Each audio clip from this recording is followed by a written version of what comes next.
Jon Rahm is with us now at the 107th PGA Championship. Jon, welcome to Quail Hollow, and what is your 9th PGA Championship? How are you feeling about your game coming into this week? God, I can't believe I'm almost at a decade in majors. Goes by fast, that's all I can say. Feeling good, feeling very good. Been playing good all year. Maybe not as great as I would like. I feel like, there's some avoidable mistakes out there, but, if you keep rocking at top 10s, not having your best, I think still pretty good. And I can see my game going towards those improvements. So very hopeful, very happy to be here. This property is absolutely amazing. This golf course is amazing. Even though we've had some rain, the green somehow stayed firm. I'm sure they'll get them lightning fast for the week. So exciting for it. It's a great test of golf and a really fun one as well. That's great. We'll open up for questions, starting up here with Jay. You mentioned it's been a decade of majors almost. What do you know now that you didn't know when you started out? Hard to just give you one thing, right? I feel like this. The main thing is, I think you hear people say this somewhat often, but until you actually see it or experience it, it doesn't really make a lot of sense. But you always feel like to win the major, you have to play perfect, which is not true, right? I remember the RNA did this 20-minute little documentaries with Open champions, and Padraig Harrington said, I think it was at Muirfield in 2002 when he played about as good as he could play and didn't win, and he got to the point where he thought he had to get lucky to win a major championship. I think that's a little bit of part of it, but at the end of the day, it's just a lot of it is, keep playing good golf, keep playing stolen golf, and take advantage of the good stretches you're going to have throughout the week. But by any means, you don't have to play perfect. It's funny, a few times I've gone back and seen reruns of some of my rounds, like both Sundays, and especially the one at the U.S. Open. I thought I played so good, and I didn't realize how many fairways I missed and how many shots that I considered that weren't good, but did all the things right to minimize the damage, right? So it's funny, I think 9-10 years ago I was thinking I had to play my absolute best in every aspect of the game, and I think if anything, just have to have full faith in all aspects of your game and just learn how to manage the golf course that week. We'll go to Alex on 2, followed by Mike's 20, and then 1. Jon, so obviously you've had a good year, as you said, a lot of top 10s, but you haven't won. So is that more towards something in regards to your swing, or is that more a mental issue? God, both of them can be so combined in so many different scenarios, right? I think it's a bit of both. I think sometimes it's been bad swings, and I think sometimes could be bad process or maybe just bad decisions, right?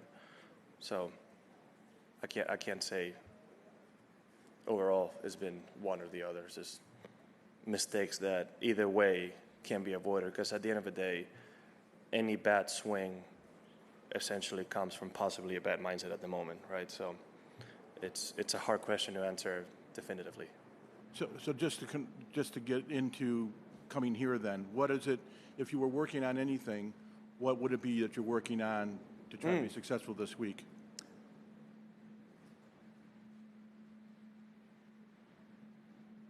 I think a lot of it is so circumstantial, right? Based on the course, the shot, conditions. If I had to say what I'm working on more, I think I'm slightly trying to get some bad habits out of the swing.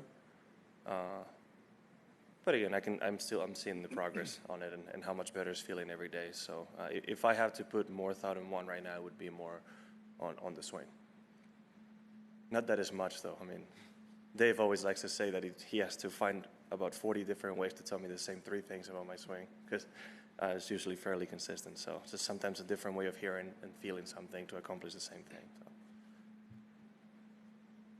So. Okay. Jon, back here. Looking at the 4 major parts of the game, the drive approach, around the green, putting, if you were forced to switch out one of those with any current player, which part of the game would it be, and who would be the player that you chose to switch it out for? That would absolutely depend on the golf course and conditions we're having. How about this week?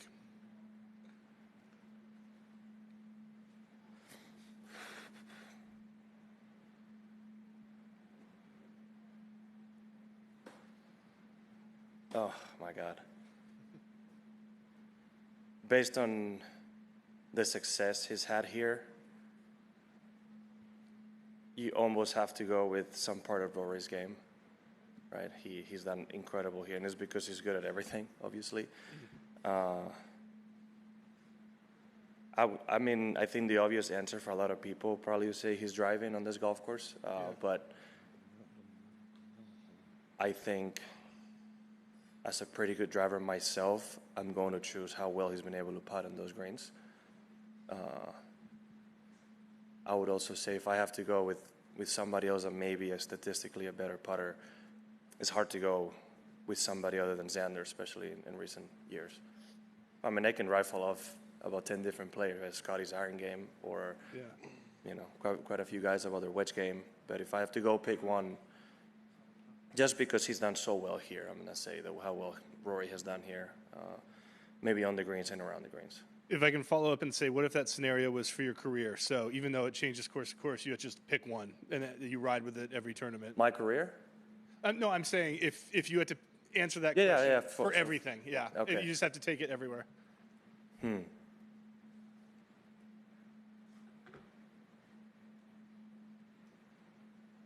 It's such a hard question. There's just too many players that come to mind. Fair enough.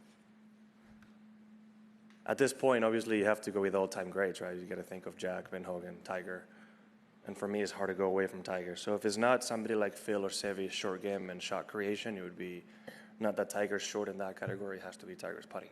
Got it. Especially clutch putting. Thank you. Mike? Jon, you've only had a couple of looks at Quail Hollow, I think, in your career. Terrell finished T3 2 years ago here. Just curious if you guys chatted at all about the course. Do you guys chat much about these kind of things, especially in majors? No, not about this one. We haven't. I actually haven't talked a lot to a lot of people. I've watched some highlights, but the course has changed so much, right? If you go back a decade, it's a completely different golf course, right? So they've also added some new tees. The last few years, I've heard there's a new tee on 9 as well, so that changes things a little bit. So I thought I was going to sneeze. So it's always hard to get an idea. But no, I haven't spoken to Terrell about it. Plus, as difficult as they can set it up for the Wells Fargo Championship in the past, for majors, it's a whole different story, right? So I would suspect that it'll be a more difficult setup this week. Thanks. We'll go next to Mike's 9, 8, and 15. You mentioned the Padraig Harrington Open Championship video. Have you watched all of those? Yeah, I think. Do you have a favorite one or a favorite? I haven't recently, so I don't know. If they've added a few, I haven't. I just think it's really cool to hear the stories from the older generations. Because a few of the more active ones I've been able to speak to about it, like Phil. A lot of what he says in that video, I've actually spoken to him about it, right? And I got direct from him. I think it's really cool to watch Lee Trevino's. His storytelling ability is up there, so it makes it really entertaining. I was curious if you had a favorite takeaway that you've taken from that kind of studying. I mean, what I mentioned about Padraig, right, is you get an insight into this player's minds. It's not always going to be applicable to what you have in mind, but you get to see how they thought. And there's always certain things that say in certain moments that is quite interesting. I think it might have been the 05 Open in St. Andrews where Tiger said, whoever played 7 through 12 the best was going to win that major, right? And I thought it was quite interesting to hear something like that when you still had 13 through 18, which with the wrong win are actually the harder holes, right? So it was interesting to hear something like that. One of the years, I forget the year that Lee speaks about him getting ready for the Open in Texas, and it was so windy in the dust, he was wearing goggles, and then they get to the tournament side, and it was dead calm for 4 days, right? It's just things that you can't really prepare for. One of the best ones helped me was Jack when he won in Muirfield. How he says, I think he was one back, or I forget the actual details on that, but he says how had 3 holes left, and he thought to himself, if I finish 4, 3, 4, which would have been birdie, par, par, said you win the Open. Finishes 4, 3, 4, wins the Open, right? So I thought that was quite interesting to thought, and I've thought about something like that in the past as well for myself. You know, going down the stretch or whatever it may be, you know, if we get this, we win. I think I told Terrell that on the Ryder Cup, right? I think we were playing Xander and Patrick, and we were all square on 16, and I told him 3, 3, 4, we don't lose. Right? And luckily, we went 3-2, and we ended up winning. But I've definitely used that in the past. It's kind of setting the target out there in your mind, and it has helped, which is not something that I thought anything of when I heard it, but then when I was on the course, it was a nice memory to have and to remember. Jon, can you explain to us why Spaniards so often seem to be the heartbeat of the European team? Seve, Ollie, and so on, and you. And secondly, has Luke said to you, you're in my team anyway? That's a question for Luke. It's his team. So hopefully I can qualify and we don't have to question it. But I would like to personally think that I am, but it's not up to me, is it? Now, when it comes to being the core of a team or the heartbeat of a team, it all starts with Seve. We all owe to him, right? I think he was such a unique charisma in the world of golf and sports that I think he set that baseline that then Ollie and Sergio and others have followed, right? I wouldn't know exactly why, because we're all extremely different in character. But if I had to take a guess, it's possibly the passion we play this game with and the emotion that we bring into it, right? So not that we're the only ones, but again, I think it's just kind of, we all get that from what Seve did.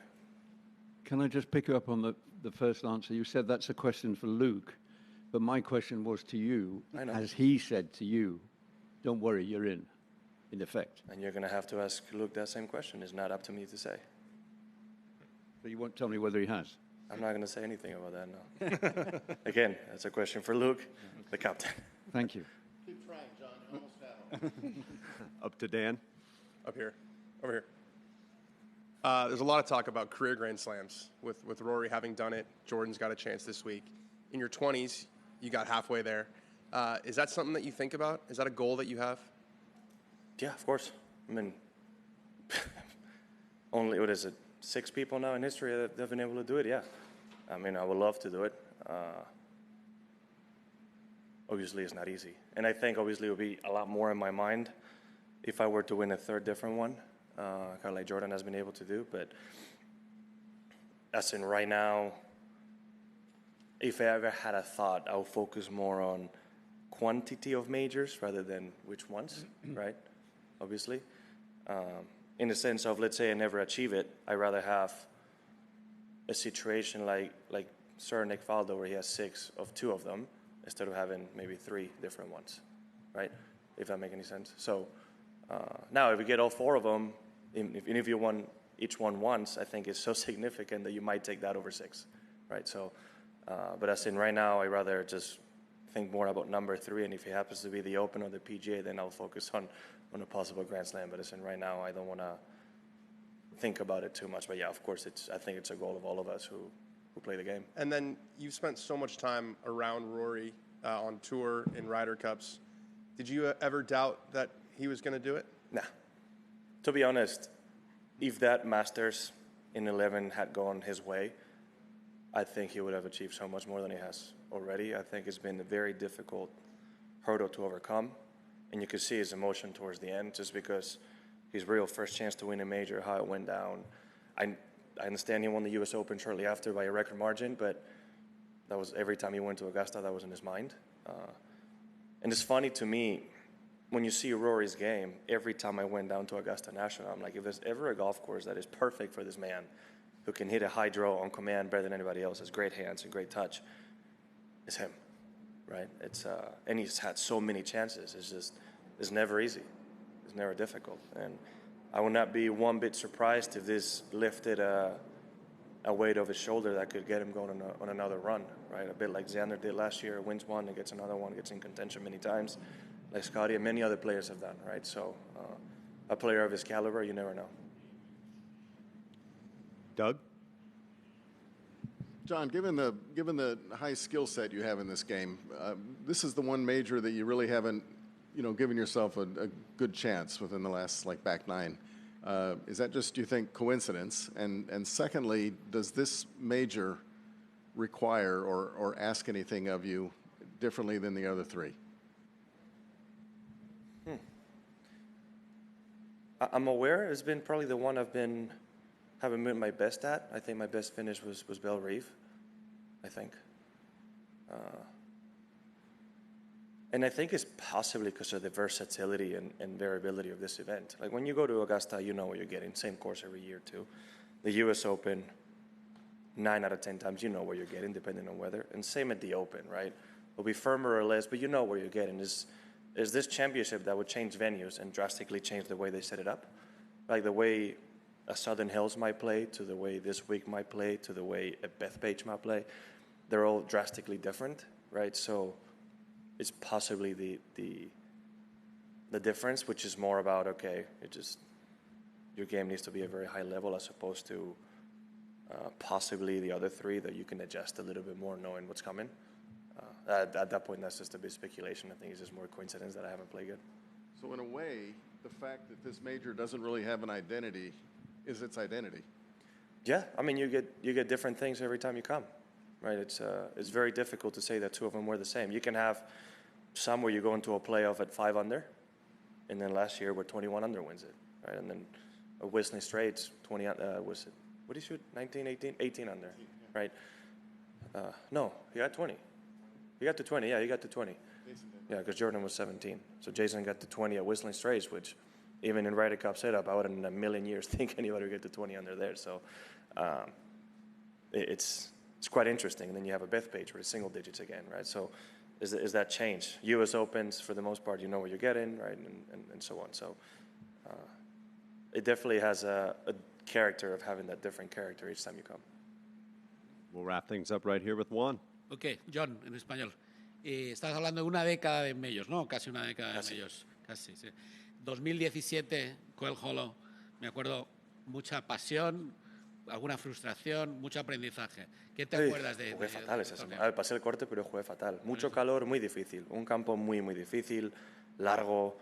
Yo creo que hasta entonces no había jugado muchos campos como ese, ¿no? Jugué Oakmont, pero por suerte estuve un poco más blando, ¿no? Esta semana fue difícil, fue difícil. Un grande con -8, complicado ganar. No se ven muchos, ¿no? Y pues sí, la verdad que fue una experiencia, ¿no? Y sobre todo al principio de mi carrera. Yo creo que también llegué cansado ese agosto, ¿no? Jugar mucho a final de 16, a principios de 17 para clasificar main majors y tal. Y siendo final del año, yo creo que quizá llegué un poquito limitado de energía y sí, jugué mal, pero de todo se aprende. Hablando de la década, bueno, de la otra vez, 9 años, si quieres, ¿no? En este tiempo, con algunos éxitos, ¿no? Con un poco más de dinero, ¿cómo mantienes la misma garra, la misma pasión? O sea, ¿cuál es el secreto, ¿no? Después de todo este tiempo. No sé cómo decirlo sin ser o sin sonar poco arrogante, ¿no? Que igual siendo Bilbao tenemos esa arrogancia, ¿no? Pero es las ganas de ser el mejor. Eso no cambia, ¿no? Y hay veces que incluso cuando gano algo importante es como que le estoy metiendo leña al fuego y como que crece más, ¿no? De que lo he hecho y soy capaz de hacer más, ¿no? Así que yo creo que es algo que nunca se va a ir y siempre voy a tener las ganas de seguir luchando y es un poco eso, ¿no? El ser el competidor en mí y las ganas de seguir siendo el mejor jugador. Y la última cosa, te lo pregunto de dos maneras, si quieres. No sé si los consejos que le darías al Jon de 2016 o cuáles son las principales cosas que has aprendido en estos 9 años, ¿no? No, sí, me lo han preguntado en inglés, pero es que no sé, no sé cómo responderlo, ¿no? Al final, de cara a los majors, lo que me hubiese dicho a mí mismo es poco más paciencia y saber que no hay que jugar un golf perfecto, ¿no? Que hay que ir a jugar a golf con lo que tienes y hacer lo mejor que puedas, pero que no hay que jugar perfecto, no que puedes permitir fallarte. Que lo que más he aprendido es viendo igual resúmenes de los grandes que juego bien, incluso los que he ganado, es de ver y decir, ¡buah! Fallé mucho más golpes de lo que yo tenía en mente, ¿no? Pero esos fallos los arreglé bien y es como que los procesé como, bueno, son cosas que pasan y para adelante. Muy bien. Yep, gracias. Thanks for your time, John. We appreciate it. Thank you.